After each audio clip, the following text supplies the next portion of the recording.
Hello, faithful. Welcome to the Religion Unplugged podcast, your one-stop shop for all the best religious news and culture. I'm your host, Joseph Holmes, film critic, culture critic, and I'm joined today by two very special guests. Jillian, would you introduce yourself? Yeah, hi, I'm Jillian Cheny. I'm the culture editor at Religion Unplugged. Awesome. And Daniel, would you introduce yourself? Yeah, for sure. Daniel, I run a ministry called The Collision. You can find it at thecollision.org, but just looking at pop culture, entertainment trends, movies, and just, from a biblical perspective. And so would love to have you over there as well. Awesome. Yeah, everybody should go check out The Collision. It's great. I've even written a piece for there on the Oscars and Honora. You should check it out. But anyway, today we're discussing the state of the faith-based movie industry. And wow, there is a lot of things to discuss. We're in what I call the faith-based movie season, what most Christians refer to as Lent. But this is the time of year when all the Christian movies come out. And we have a lot this year. We had Kingdom Story Company's Unbreakable Boy, starring Zachary Levi. We've had three separate Jesus movies: Chris Tomlin's The Last Supper, Angel Studios' King of Kings, the theatrical release of the fifth season of The Chosen, the latter of which actually came in at number 3 at the box office this weekend with 11.49 million, right behind Jason Statham's A Working Man at number 1 and Disney's Snow White at number 2. But that's not the only big news that's happened in the faith-based world. The Chosen signed a deal with Amazon to make that the exclusive US streaming platform for The Chosen, and John Irwin and John Gunn of the Wonder Project released House of David with Amazon, which became the second most watched show on the platform behind Reacher. So there's a lot going on from there. But for those of us who have been following kind of the faith-based film industry for a long time, which basically started out as this independent sphere outside of Hollywood that was making religious movies, making Christian movies, because they weren't seeing that represented in Hollywood, this is a very kind of big moment where you're starting to see a lot more just kind of news stories of places that are kind of secular outlets actually covering what's going on in the what's been known as the faith-based movie world and industry. And of course, I say that these come out around this time, sort of joking about Lent, because of course Easter comes, and they sort of decided that this is the time when all of these things have to happen because there's so much of that interest. But so anyway, I want to throw it to you first, Daniel. We're basically talking about what for you is you've been following, and you've been part of the Christian entertainment world. You've been following what's been going on in the, Christian entertainment industry, faith-based movie industry for a while. What to you, as you're seeing a lot of the changes that have been happening, is the big kind of headline for you? Yeah, well, I think there's several things. I mean, we can obviously get into like the actual quality, the types of stories, but I think just like big picture, just the fact that there's so much of it. Like the films, like I think I did just a quick, I might have even missed some, but like a quick count of just the ones, like the faith-based ones that I've reviewed in the last like 15 months. And like I think I got to about 20, 21. And I mean, that's not counting, that's more like the traditionally conceived like faith-based, that's not counting like a movie like Conclave or Heretic or some of these movies that are like faith themed or infused, but maybe more, like the traditional Hollywood type films. But I think just that fact, like I know, for so long you hear, complaints from people or within the church that Hollywood just, they hate faith, people of faith. There's no place for it. I think a lot of the initial kind of faith-based movies were very much like marketed on that premise of like, hey, this is our go see, go see this movie because you might not get a chance to see this kind of stuff. We got to show Hollywood that there's an audience for this. And I mean, like now there's so much that like even as someone that it's my job to watch these and review them, like I can't always, sometimes I have to pick. Like there's more than one in a week, and so I think definitely like obviously the quality conversations a part of this too, but as far as just like quantity, I mean, like it's in a way I've sort of thought like if you consider it like a genre, which I know is a bit messy, if it really is like its own genre, but like it's hard to think of another Hollywood genre just cranking out, like we get more faith-based than rom-coms, or like maybe horror is the only one that just the level of, because like we get more than probably than like fantasy or sci-fi. Like it's a booming industry now. Like and I feel like in some ways, sort of within the church, we haven't like updated our database on that. Like we still are talk about it as though it's some novelty that, it's so hard to find, back in like the Mel Gibson Passion days. But I mean, like there's just so much of it now. I think maybe for good and maybe also not for good in some ways. Yeah, so Jillian, that's a really interesting piece of this. Yeah, for people who are, again, we're kind of inundated in this. For people who are not as inundated, back in the early 2000s, I mean, they're prior to the 2000s, again, like most of the movies coming out were, by Hollywood. It was kind of Hollywood was kind of the game in town, unless you were, sought out, really small indie film flavor. And of course, Hollywood wanted to be as broad and mainstream as possible. And part of that was avoiding religious conversations that could be controversial or make people feel like they weren't represented and stuff like that. But the irony, of course, was that Christians and religious people in general were like, well, I don't feel like I'm being represented on screen. And so it became this kind of, and we can talk a bit more about this, but was this thing like, okay, we got to be represented. And so like this indie industry that's like, hey, by the faithful, marketed to the faithful, became this thing. And you're right, Daniel, it's like now it's, it used to be this thing where it's like, okay, here's the one Christian thing happening. Everybody go out and support it because that's how people know that people are interested in religious themed stories that represent us. In that in many ways it's kind of like that whole conversation that we've been having about like diversity and representation in other ways, like race, sex, sexual orientation, whatever you want to have you. But now it's like, oh, you like, I remember as a kid, I would, anytime there was like a superhero thing on, I would go watch it because it's like, but it's like now it's like I reached a point where it's like there's too many superhero things, I can't watch them all. So there's a little bit like that as well. So Jillian, either jumping off of that or taking a different angle, what's your big headline for a lot of this news you've been seeing? Yeah, both really good answers. And Daniel, I like you also bringing up that, like the church initiative kind of, where there's one faith-based film that comes out every year and it's like, go see it, everybody go see it. And I had a lot of times in my like adolescence where that would happen and I would go see it and I was like, that movie just wasn't very good. Um, and so you mentioned kind of the quality as well, but I think that is part of it. And I think, and part of that is, there's a kind of causality debate to be had there, maybe, but a lot of it was, you know, um, there was kind of this hatred towards Hollywood and a refusal to participate in any of its good or bad qualities, which means that they were making movies, but they weren't necessarily making good movies because they were like, well, if Hollywood doesn't want us, we don't need them. And, that kind of, I don't know, rift. And I think that now there's it's just more obvious that there's more of a collaboration there, both maybe from the Hollywood side and from the faith-based film side, which I think is really interesting. And that, you guys, I think, write primarily about like the faith-based film industry, whereas I do kind of the secular film industry that deals with faith. And so I've noticed kind of a collaboration from both sides, which I think has improved the quality, which is great. I think that Hollywood is more interested in movies that talk about faith. Maybe not exactly in the way that the faith-based film industry wants them to be, but it is more interested in stories about people who are religious.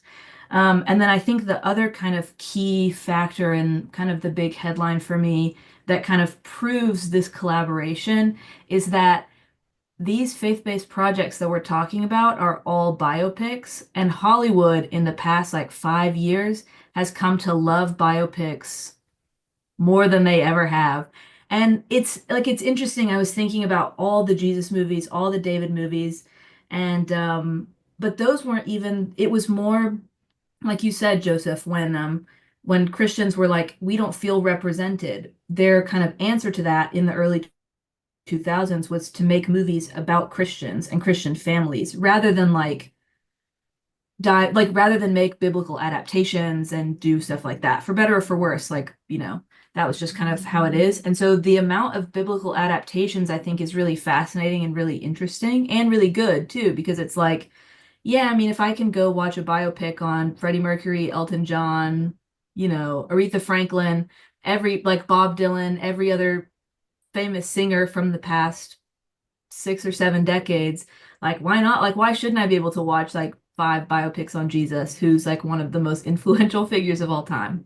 So I think that that's kind of the other thing is there's just more of the faith-based film industry is now kind of following along the trajectory of Hollywood, which I think is only to its benefit. So I think that's kind of the focus and the interesting feature for me, or one of the main ones. Yeah, I want to highlight that is really an interesting thing because, like you said, there was and Daniel, you pointed this out, there was this huge thing that went on where a lot of the pro faith-based industry marketing was do us other than Hollywood because Hollywood is bad. And which in some ways was not too dissimilar to, like what indie films in general would do. It's like, oh, Hollywood is shallow, it's all blockbusters, well, you should watch us because we're more sophisticated. Whereas, the Christian was like, well, we're more Christian, we're more moral, where was the differentiating factor. But one of the things that I think is interesting as this discussion is that, all this sort of started with the Passion of the Christ in 2004 because Hollywood found out that there was, and even Christians found out that there was a market for movies that weren't just, it could be anybody. It's completely mainstream. Religion is totally taken out of it. There was a huge market for the religious people feeling specifically represented, or Christians feeling specifically represented. And so there was this kind of arms race to figure out who would be able to capitalize on that. And so you had Hollywood for a while now, like trying to use its own directors and its own material to get into the faith-based industry. They tried to do the biblical blockbusters with Noah and with Exodus, Gods and Kings. And they even tried, to do their own biblical, like a Christian, modern Christian dramas with things like Calvary and First Reformed, even Silence. And those did not connect with the Christian audiences. Though on the flip side of that, you had the faith-based film industry starting on its own, which didn't really know how to make movies very well. They knew how to do things that Christians said, yeah, this represents me, but they weren't very artistically well done. And what's interesting to me right now is you actually have this meeting of the middle where Hollywood has basically said, it equivalent of being like, okay, we're all white people, we don't need to know how to make things that black people want to watch. It's like, so we got to get Christians to make these. And Christians finally actually at the place where they can say, oh, like we're actually good enough filmmakers that we can be trusted with Hollywood money to be making these projects. And I think obviously I Can Only Imagine was like a big piece of that, where like Lionsgate said, okay, they can actually make a movie. It was I think 2018 where it was the highest grossing independent film of that year was I Can Only Imagine. So Lionsgate was like, immediately, we're distributing all of your things. And that was the kind of the first piece of it. And now Amazon's getting into that and all of that. And like I said, now this is a partnership. It's a partnership because one side has a voice that can represent all these different voices, and the other side has the money, and they're finally able to actually work together. And it was funny because I had an interview with Andy Irwin recently, who does a lot of the Kingdom Story companies. And he basically said, like, yeah, we basically were trying to do this. You alluded to this, Jillian, trying to do this without working our way up within the Hollywood film industry and without actually kind of gaining the skills within that industry. We're basically doing it on our own, which means we didn't know what we didn't know, which is his words. And so it basically took the industry 20 years to kind of get to the point where it was, oh, we can do things on the scale of what Hollywood is doing and be trusted with their money, which to me is one of the amazing kind of headlines to me, again, as I said, is faith-based becoming mainstream. When you have someone like Jonathan Roumie on the Tonight Show with Jimmy Fallon, and however you want to talk about mainstream, like Dallas Jenkins, then on Jordan Peterson's podcast, like whatever those things, these this is just a movie and a TV show that's within the collective mainstream.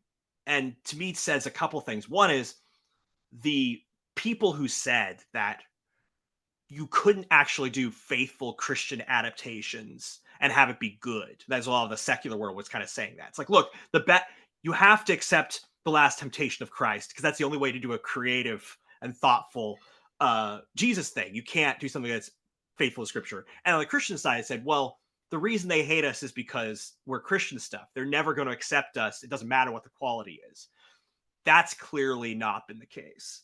So that to me is kind of like the biggest headline around this, is this merging of the two industries, like you said, that are now it's mainstream, and that's just what it is. Daniel, any thoughts on that?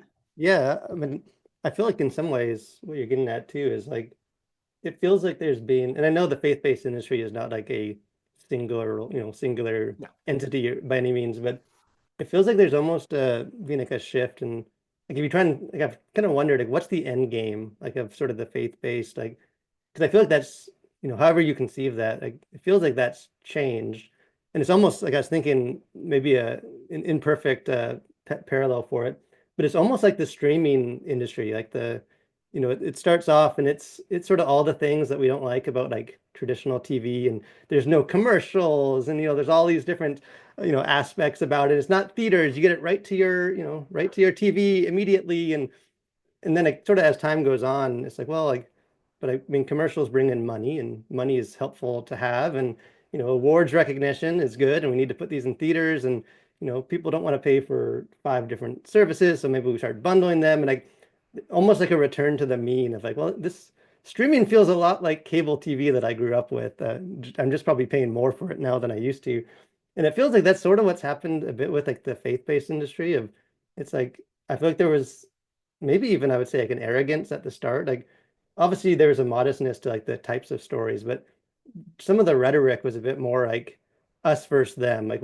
Hollywood's evil. We're the shining knight that's going to take them on, and we're going to create our own industry, and it's separate, and we don't follow, watch our stuff. You don't even need to venture into the dark jungle of Hollywood and any of that. And kind of like as time's gone on, I don't know if there's been a bit more like humility of that, but it seems like the end game has shifted a bit. Okay, let's create like Hollywood, baptized Hollywood that we can kind of do over here. And you see, like you said, Joseph, like with Amazon and some of these different streaming services, and way more of like a partnership of like, maybe we don't need to create a whole new industry and sort of have this sub thing going on. Like maybe we actually can prove ourselves and within the mainstream industry and partner with some of these, and obviously that's a two-way relationship that you need, but it feels like sort of the end game now is more like, hey, how do we sort of work within the system and sort of bring our own gospel message or whatever you will, rather than sort of the let's take on blow up the evil Death Star of Hollywood. And which I don't know, people can have different opinions of whether that's a good shift, but it does seem like that's sort of the general consensus now of, hey, let's partner with them, work within the system, not just try and take them on, because that always seemed like sort of an impossible hill to climb. Yeah, I think that's a really interesting, that shift of like, okay, it's us against them, and now it's shifted to, we want a seat at the table. And in a sense, that was always the real goal, because it was always the reason we want to create our own industry is because we don't feel represented by what's already there. And so now a lot of this kind of counterculture that faith-based industry kind of was doing now is like, oh, we're just going to be a part of the mainstream culture. And yeah, you're right. I still hear people being kind of like, okay, Hollywood, it's got to tear it all down. I still have some of that rhetoric, but again, it's not within the mainstream of the faith-based film industry, which is pretty fascinating. I wonder if there's going to be, again, because anytime a counterculture becomes a culture, there's a new other counterculture that develops that says, okay, you guys have sold out, something like that. So I'll get into that a little bit, into my thoughts on what that's going to look like. We can talk about what we think the future is going to look like.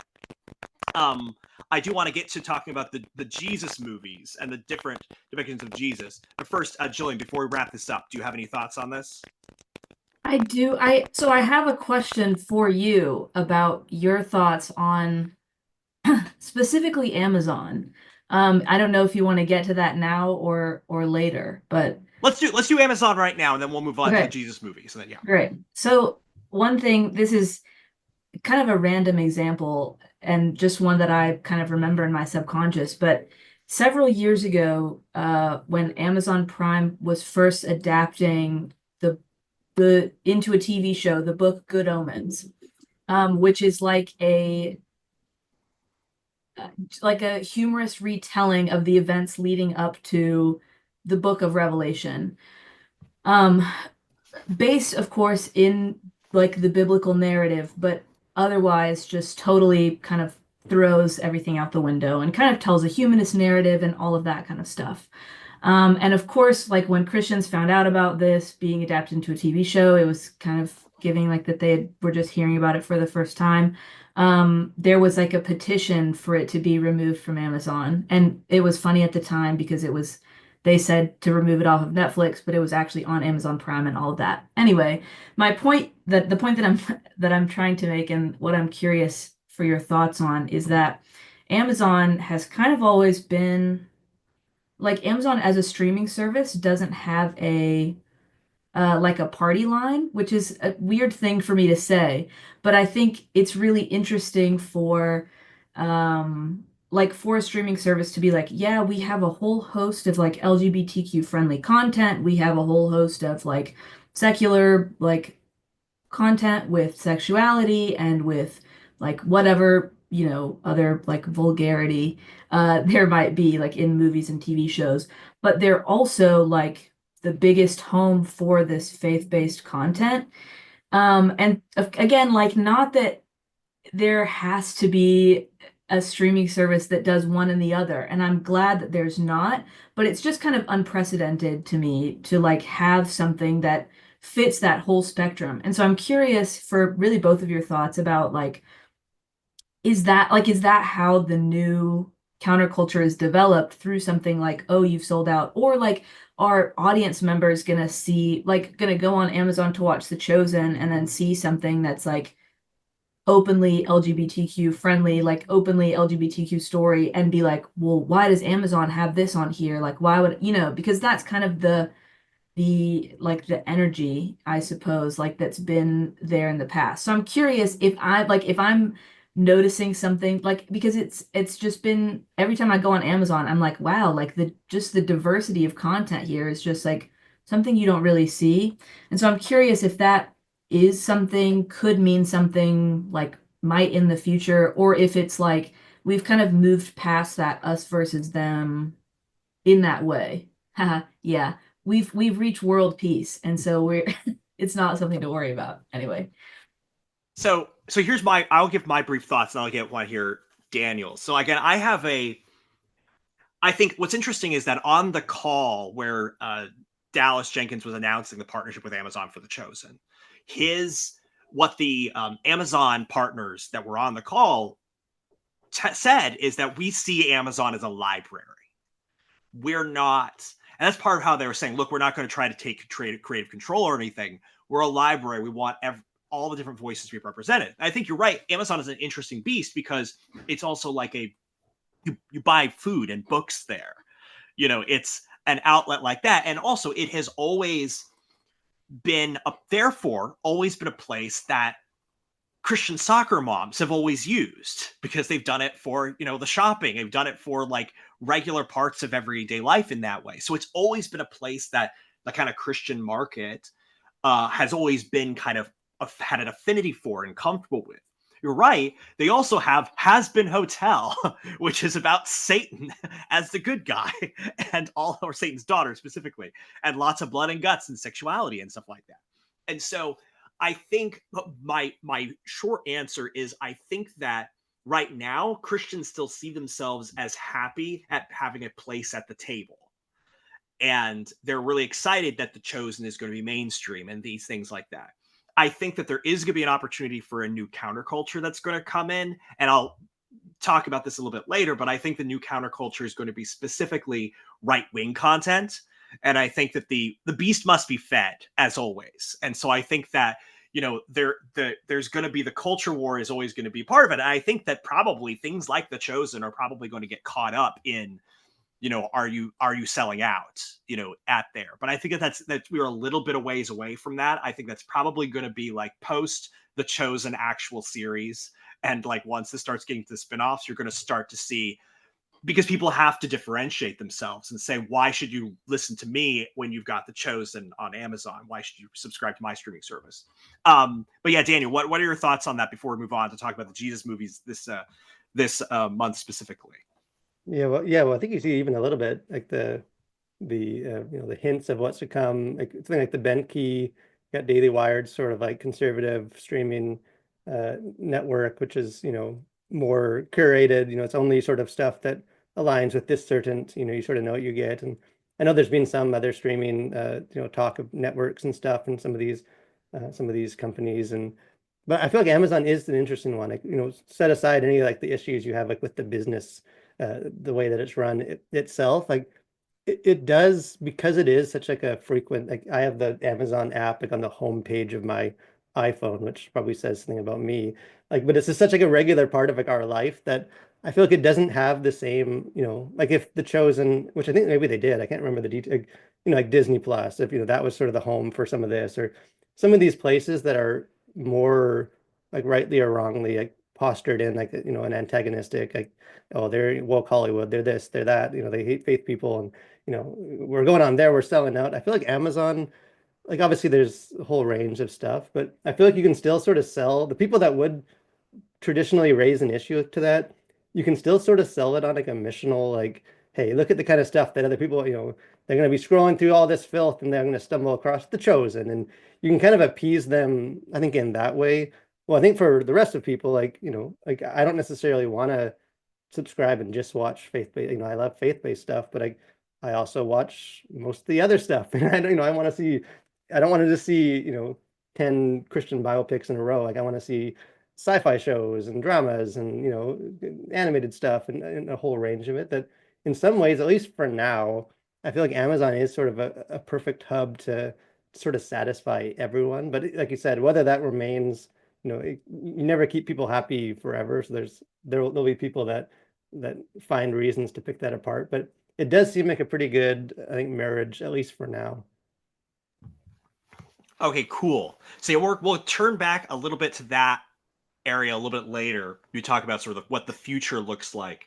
But I want to talk now because this is a really funny thing. To your point, Daniel, about the fact that we have so much content now that's faith-based related. We can have something that I don't know if has happened at this scale in my lifetime. Like 3 separate Jesus projects in theaters basically at the same time.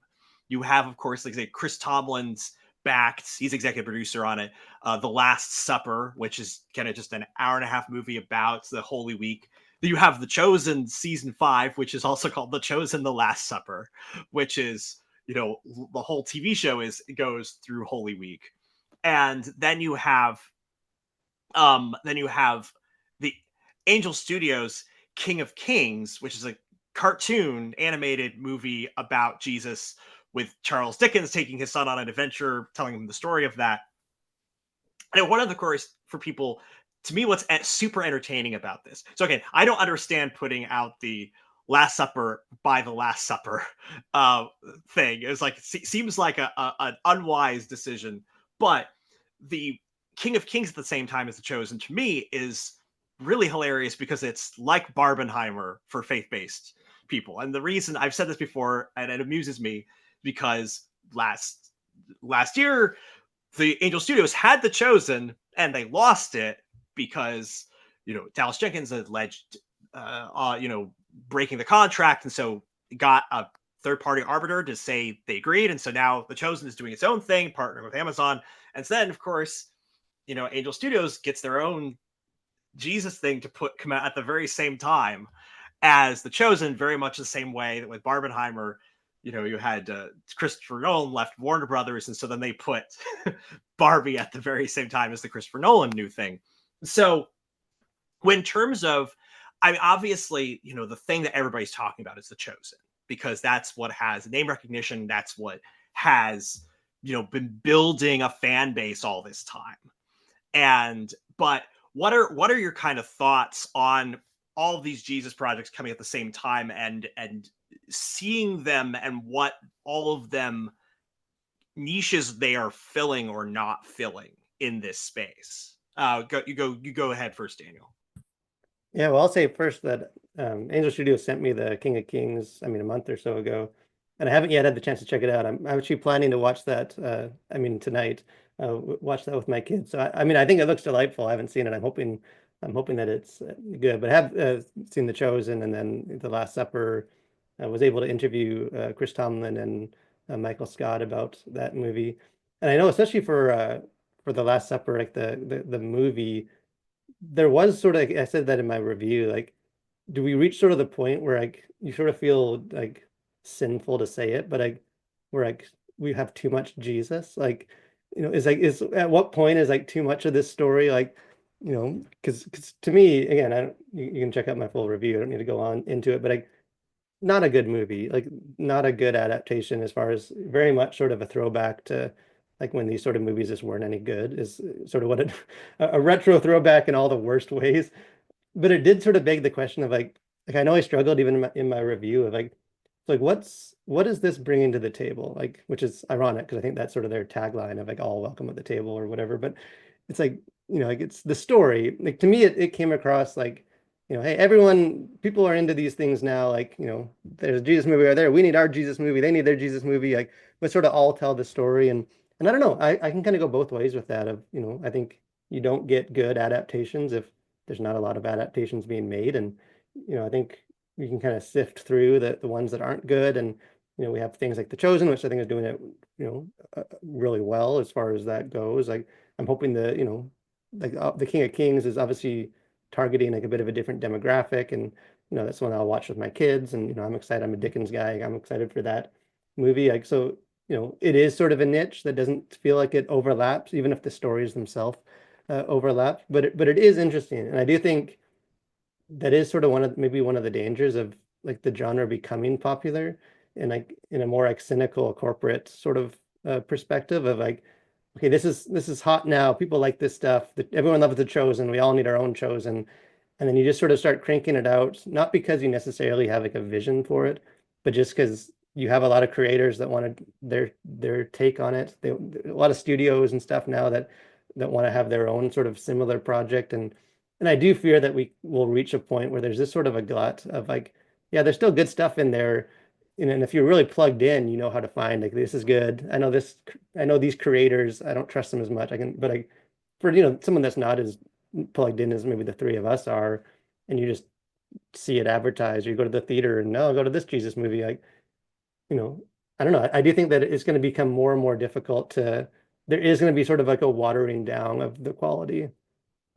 Yeah, what are your thoughts, Jillian? Yeah, absolutely. I mean, I think I like the question that you asked, like, is how much Jesus is too much Jesus? Because I think that that's like maybe the opposite of what a lot of these creators are asking. Like they're saying, oh, well, like we got to make something, like let's go Jesus. It's like like Jesus is the Sunday school answer for a reason, because like it's like the first thing that you can go to.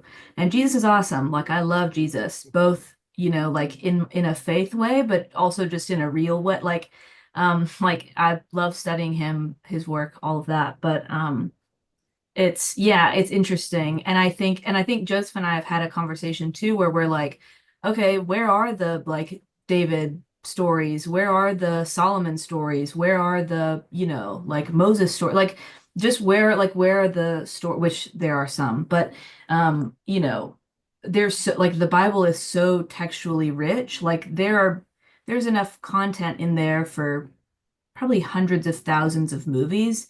And so for them all to be about Jesus, it's like, okay, great, but then what? Like, and then what do we do? Or, are you just kind of telling like the children's storybook Bible story over again, kind of, like, and Jesus loved the world, and or God's loved the world, so he sent his son, and that's it. And that's kind of all Oh, we so you have. have seen King of Kings.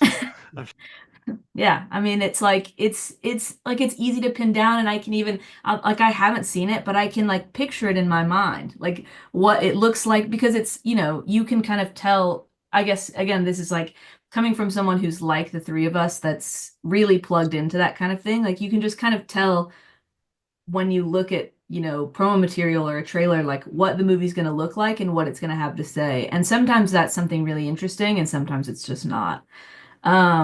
So yeah, I think I'm like but at the same time, I feel a little bit equal opportunity about it because like that what Daniel, what you described where it's like you have to be plugged into movies to know what's good, or it'll get that way for the faith-based film industry. That's kind of how it is for Hollywood movies now. Like you either will just go see whatever, or you're like super locked in and you're like, oh, I know this is going to be good. I like this director. I like this, whatever. And so it kind of tickles me, I guess, that the faith-based film industry is kind of at the same place again, like where it's like I don't want to encourage the making of bad movies because I mean, I don't like bad movies. I don't want movies to be bad. I want them to be good. I want them to have care put into them. But it kind of does make you go like, oh, that like the faith-based film industry has grown to such a place where it can kind of be having the same struggles or same potential struggles that Hollywood has. So I'm kind of two minds, I guess, on the topic. But yeah. No, I'm actually really like on board with that in the same way where it's like, I mean, it's kind of, my thing is, when they were first making superhero movies, they were only just doing the big ones. Like it's all Superman, all, Batman, Spider-Man, X-Men. We're going to get 500, Batman sequels. Is it because those are the big properties? But again, the bigger it gets, the more now we have Ant-Man. I cannot tell you, like, our kids will grow up in a world where there's already an Ant-Man film. And for me, that's like, that's how you get to tell all the Bible stories. That's how you get to have a world where, again, the goal, I like this kind of the goal of the faith-based film industry is the end of the faith-based film industry. Like the goal of a lot of these movements of, let's make like the goal of Jordan Peele movies is like, let's make like black cinema just regular cinema that people go to see. And so I think that the fact that everybody's kind of locking in to say, let's do our own version of Jesus movie. Again, it's just the way people say, oh, okay, well, but this one is good and this one is not. And I think that, the problem, again, like you said, with The Last Supper is that it doesn't have like a reason to exist that's different. And this is also one of the troubles. It's sort of unique in the sense that it's nobody owns the rights to Jesus, thankfully. It's public domain material, and it's kind of what the thing we had with Sherlock Holmes, where it's like you had the Robert Downey Jr. Sherlock Holmes, then Benedict Cumberbatch Sherlock Holmes, then elementary Sherlock Holmes, kind of all at once, all kind of competing with each other, and one of them became the one that sort of survived and thrived, which is the Benedict Cumberbatch, and it's just kind of the way it works when you got public domain material. I think what's interesting to me about King of Kings specifically is that it's actually launching an area the faith-based film industry has not really done super much and well, which is animation. Because of the low budget nature of faith-based films for a long time, they were just doing live action because that's cheaper to do than animation. But two things have happened. One, faith-based filmmakers have more money, and two, animation has gotten cheaper. We just had an best animated feature winner where the entire thing was made by a small crew on Blender. And so that to me is going to be interesting for a couple of reasons. And this sort of bleeds into a little bit of the future of the industry, which is the fact that you're going to see more animated projects and more projects that are geared towards kids. I know The Chosen Adventures has already announced that as a TV show. And what I think is interesting about that is that traditionally, and this is sometimes said pejoratively, and I don't mean it that way, this is just a really interesting aspect of the faith film industry, is that the main target was Christian moms. Again, they were the ones who said, okay, yeah, I really like these kind of inspirational kind of family drama material. And so that's what we're going to target. And what that's done, of course, now we're expanding a little bit out of that. But what's interesting is that what that's going to do sort of with the faith-based kids, industry is you're going to have this tension between, are we making movies for kids, or are we making movies for the kids' moms who are going to take their kids? And you're going to have this question of, again, I watched King of Kings, and one of the questions I kind of had with this is, most of these jokes I don't think kids are going to find funny. I think that it's going to be things that, the parents are going to think their kids will find funny. And I kind of think that we're going to sort of start with the over again, where we're going to maybe take 20 years to get animated kids movies for faith-based film industry that kids like. It's an interesting concept. But again, that's the thing where it's like, okay, there's a reason for this Jesus movie to exist, because it's doing something different. It's saying, I'm not doing it for the normal demographic. I'm doing it for a new demographic we're trying to build. But yeah, I think too, go ahead. Oh, sorry to interrupt. I was gonna say, I think too, like kind of like I said, the faith-based industry is obviously not like a singular entity. Right. I think it's good too to keep in mind that like the faith-based audience also isn't like a, like I know like what I want from the faith-based genre isn't necessarily the same thing as, everyone in my Sunday school class wants. Like they, it's like a mixed age, cultural, Sunday school class. Like, there are those that like, they want the Kendrick part, they want the Ford, they want the visualized kind of dramatized Bible study, and like, they want them to hit them over the head with the message, and there's, people on the other side that it's like, I want my faith-based stuff, so subtle that like unless you like do a deep dive like into like the creator, you don't even know it's faith-based. Like it's so in there. Like, and I kind of fall in the middle of like, hey, just tell a story, you can make it natural.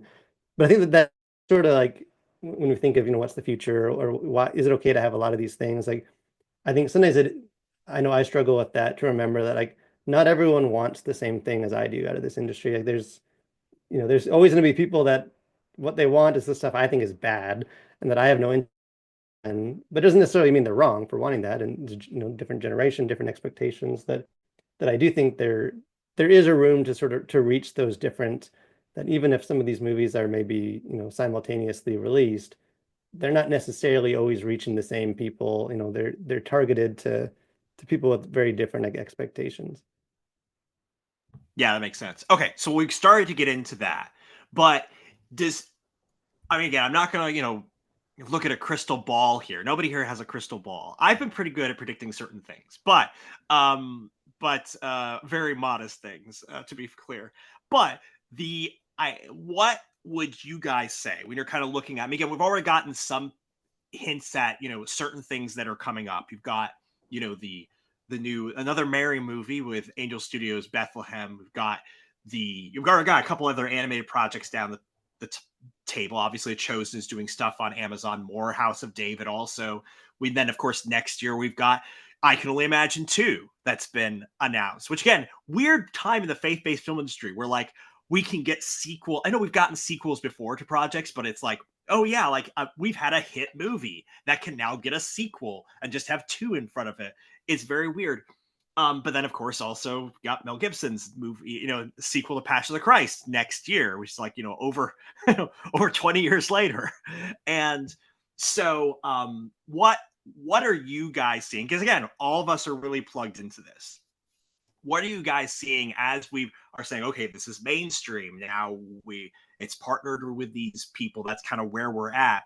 How are you seeing this developing in interesting, neutral, good, bad ways going forward?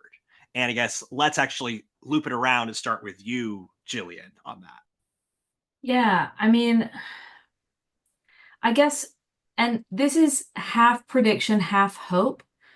So I want to take, I guess, the optimistic route. I think one thing that I've noticed too, I mean, is that in talking, we've like kind of circled around the same 5 names, the same 3 studios, the same like team of creators and actors and successful people. And like Jonathan Rumi got big because he was Jesus in The Chosen, and then has been cast in faith-based films since, and which is great and awesome. But I do think that there's still an element of like it's still pretty insular, the faith-based film community, like the people, like the creators. And so what I hope is that maybe becomes not the case, and that there are people who enter the faith-based film industry as creators that can make new and interesting projects. Not to say that these creators aren't doing amazing work, because they are, and their work really is good.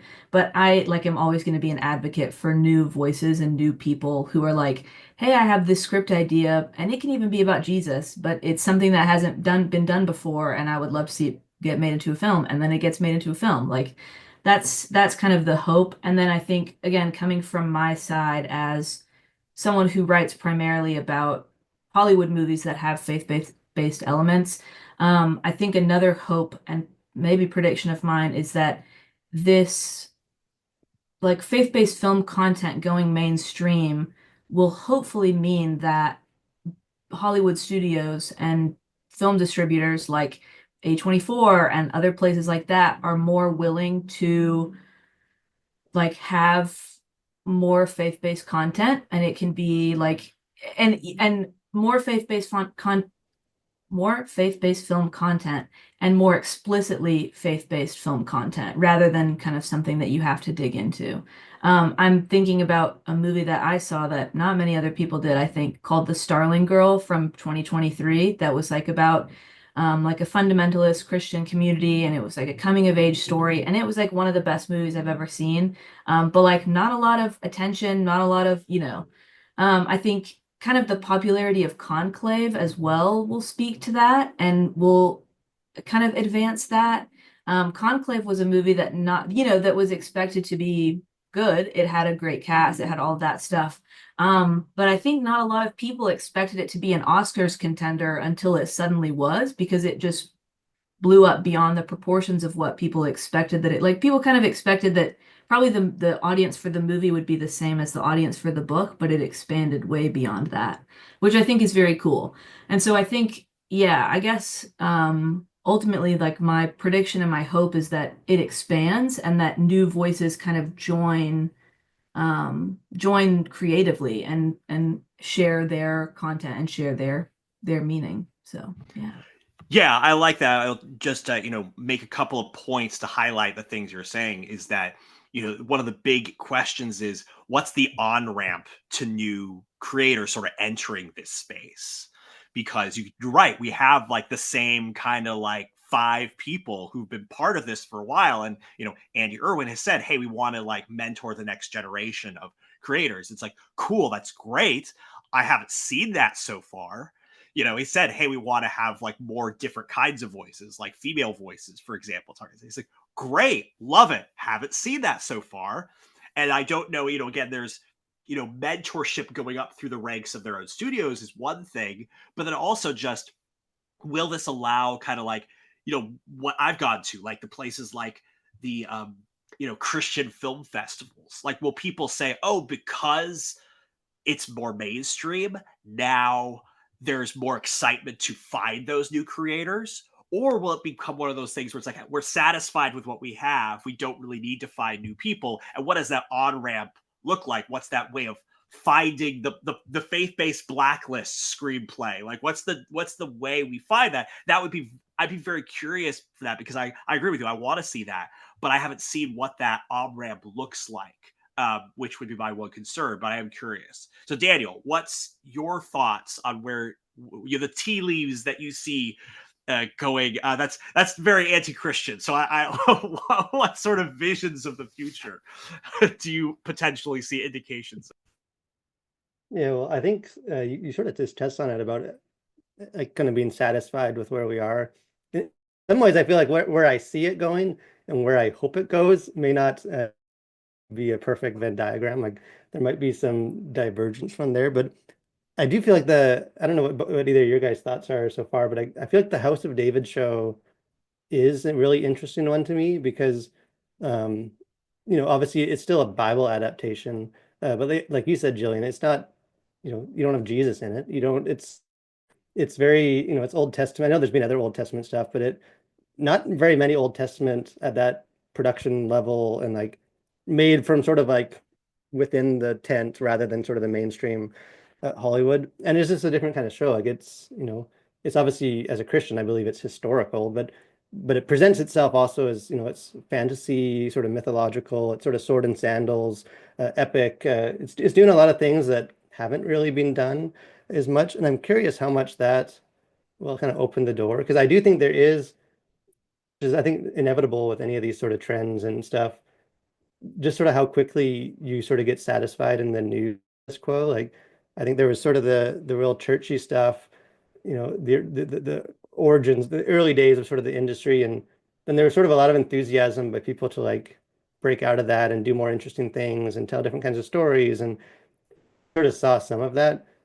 But then it sort of settled into like where that, revolution has become the norm, where, like I think like we still, at least from what I've been able to review and watch, like still can't really tell fiction. Like the only, like of the 20 or so movies that I pulled that I've reviewed, like probably like 18 of them or 16 or so are like, hey, we got a Christian saint in the past, let's sort of slap on like a sort of retro nostalgic, 70s vibe or 90s vibe and sort of tell this biopic of their life and how they're inspiring. And like that's sort of just become like what all the movies are. That's sort of the template that's been followed. And like kind of the only attempts to branch into like fiction, like I know like the Homestead Angel Studios sort of did their like hybrid. It's a movie, but it's actually just the pilot of a TV show, and it's kind of post-apocalyptic, which sounds good, but I mean, I don't know if you saw it, Joseph, but just not a big fan of the show. And Unfortunately, I have. yeah, yeah, didn't convince me to continue on to the series after the movie. And then like The Shift, another Angel Studios one, like the sort of the sci-fi kind of reimagining of the Book of Job, did some interesting stuff, but I don't think to the degree that it's like, yeah, we've got it. Faith-based does sci-fi now. It's sort of like, yeah, well, like we still got some work to do, but I'm glad we're trying. Like it's and like beyond that, like, I know again these are all sort of have been Angel Studio stuff, but like the Wing Feather, I've liked that animated series because I'm a fan of the books, and that but that's kind of like more for kids, and but there's just not a lot of fiction. Like it is sort of in that safe zone of like, hey, we know Christians will come out to to watch a biopic of and like you said, Jillian, like they're in, so maybe we can get some some non-Christian non-believers outside to come and see these movies. So let's kind of keep cranking that out. What other Christians haven't famous Christians haven't we told their story yet? Like let's sort of so I do hope that that kind of changes, like that there is more willingness to like experiment. And I think it's just trickier. Like, you can do Bonhoeffer and you can sell that to people to market, like, to, to finance. And, it's, hey, he's going to preach because he was a preacher. So that's, it's not hard to do. It's a Christian thing. It's harder to do that with The Shift or Homestead, where it's like, this is a fiction show. And like, it still comes across real hokey. Like when they try and here's the Jesus moment, and he's going to give a speech about prayer. And like, maybe I'm just more cynical about that kind of stuff, but it still sort of strikes me as like, okay, here we go. You knew that was coming and it came. So I don't know. It's like, I don't really know how to break out of that, but I do hope like the success, and it seems like pretty universal, like enjoyment of the House of David, even though that's not like fiction necessarily. I do hope that sort of that maybe starts a new trend of like, hey, we can do other sort of fictional, drama things that aren't just, so and so saint that lived a good life and has some good Bible messages for people. I don't know if that's what I just my wishful thinking for the genre, but I do think that is sort of the next step of faith-based is to like we've sort of got the biopic thing down. Let's expand that beyond sort of that safe template. Yeah, well, I'll give you some reason to be optimistic about that, which is actually the thing is because there is a group of people that do that so well and kind of the audience is satisfied with how they do it. I think that in a sense is going to encourage people to do different things because it's kind of like, you know, Kingdom Story Company, they do the biopic thing like really well. And it's like, who's going to compete with them quite at that? And it's a similar thing where it's like, okay, who does Jesus better than the chosen people? And so there is, I think, going to be this. I think already, again, you're seeing this like with the House of David. It's like, okay, we're doing a Bible thing, but we're doing it kind of differently than Jesus. Again, it's much more of a sword and sandals kind of thing. And I think that, again, even like you said, Angel Studios, they're trying to do different things that they're kind of excited about. I mean, again, even the Nefarious movie is like, okay, we're trying to do horror. And Christians actually respond to that, not like, in a kind of a positive way, where it's not like we're horrified that they're doing it. Like, not everybody came out to see it because it was not marketed to Christians. It was this kind of weird thing. But like there does seem, I think, because we're in kind of a new gold rush territory, I think there is this opportunity of people saying, well, let me try this crazy idea, and people being interested in doing it. Another aspect of this is sort of the part that I think is interesting for me, is that, you know, like, again, the beast must be fed. Like I said, you know, there's the faith-based imagery. There's got to be a counterculture. There's got to be, that happens, and somebody, and it's, again, some of it's going to be like these new people trying to break in like this way. But again, I think that there's going to be, I've talked about this before. I think that the next wave is going to be the sort of faith-based right-wing hybrid that you kind of are seeing. Like, you know, you've alluded to Daily Wire and Bentkey. Like, that's a big one. They've been sort of slow kind of doing this, but they're kind of gearing up for that. And they have this very interesting kind of like, hey, we're going to, like Angel Studios, hey, we are going to explicitly affirm faith of certain kinds, Christianity, God, and things like that. We're going to explicitly do that. We're going to explicitly, affirm kind of conservative politics. And we're also going to do fiction, like action, adventure, kind of even R-rated material. And they're kind of, or comedy R-rated material. This sort of like, conservative South Park-y stuff like they did with Lady Ballers and things like that. And I think that what's interesting, I'll be interested in seeing, because again, they've been trying to do this thing with Pendragon for a while. That's been delayed a few times, but that's like a fantasy adventure, explicitly Christian fantasy adventure TV series that they're trying to put out. And I'm just kind of waiting for whenever that comes out, because if that comes out and it's a hit, then you start saying like, okay, you can do faith-based, explicit faith-based stuff within fantasy and genre material. Like, that starts to do those kinds of things. And of course, I think that, part of the reason that I think we're going to get to see the explicitly kind of right-wing stuff happening is because the demographics are just changing, so that there are fewer Christians, but there are still, there is still politics. And so, a lot of this stuff is like, okay, we're going to have the faith-based market, but we got to expand it just a little bit. And you have this whole segment of people who are like, the Jordan Peterson crowd, who like are faith-based friendly, but are not Christian. And so they will be fine with having faith-based content in their things, because it's still like, okay, they're one of us kind of signaling, but they'll be into it as long as you get that whole kind of, again, that sort of Joe Rogan, Jordan Peterson crowd thing, where it's like masculinity and faith and conservative politics all sort of together. And there is this thing of, the faith-based film industry as it is, because it's sort of been targeting kind of like the church moms thing, because, there's just, I did this whole thing when I talked about Taylor Swift and Barbie. It's like, there is, with fewer people getting married, there is just less of that market happening. And I think you're going to start to see this kind of bifurcation, where you have the culture, which is mainstream, which is Angel Studios, and not Angel Studios, excuse me, it's The Chosen, it's Amazon, it's all these things. And you're going to have this new counterculture that's basically differentiating itself by saying, we're not safe, we're edgy, we're political, and maybe we're R-rated, we're all these different things. We got to see how that develops as a thing, and see if the quality is actually good enough that it can actually compete. But I think that's and that's where you're going to start to see, I think, eventually. Now, what's interesting, again, like Dallas Jenkins is still like friends with these people. So like nobody is kind of going to go after. Again, he was on Jordan Peterson's show. He did his whole anti-Snow White little thing on Facebook, where it's like, hey, we actually like our source material.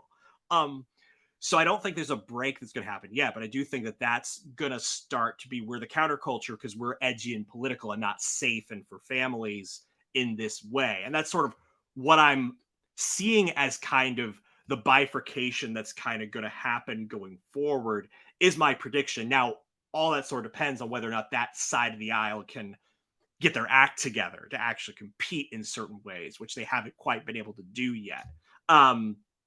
But yeah, that's sort of where I'm seeing it going. Also, of course, the animation doing things for kids, but I kind of see that taking 20 years to get going, because for them, it's not that they don't have the money or even like the artistic ability. It's, will they get over wanting to make the movies for the parents rather than making it for the kids? I don't know if they're there yet.